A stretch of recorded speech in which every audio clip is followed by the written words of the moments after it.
আসসালামু আলাইকুম। আপনাদের সামনে চলে এসেছি সে আরেকটা মাঠে। তো ওই মাঠে এসে দেখছি, দেখেন বুড়ার অবস্থা দেখেন, দেখেন বুড়া সব কেমন তারা পাখরা হয়ে গেছে, হলুদ কালার হয়ে গেছে। কেন, কি কারণে? মানে হলুদ কালার হয়ে যাওয়ার কারণটা কি?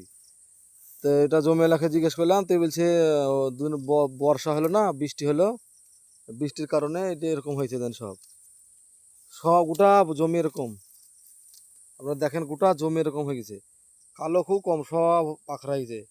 এবারে পাখরা এটা আপনার বাজারে বিক্রি হয় না, মানে এই পাখরাটা সব ঝুলছে, এটা বাজারে বিক্রি নয়। আপনারা দেখেন, আমি এসেছিলাম আমাদের এই জমিতে শিমুল গাছগুলা বিক্রি করার জন্য, ওটা আপনাদেরকে দেখাচ্ছে চলেন। মানে শিমুল গাছটা কাটার জন্য এসেছিলাম, এসে দেখছি এরকম অবস্থা। মানে আমি যে কাজের জন্য এসেছিলাম সেখানে চলে এসেছি অবশ্যই। দেখেন এই শিমুল গাছটা কাটার জন্য এসেছিলাম। এই যে জমিটা আমাদের, এই দেখেন আমাদের জমিটা কীরকম জঙ্গলা পড়ে আছে, দেখতে পাচ্ছেন, দেখেন জঙ্গল হয়ে আছে।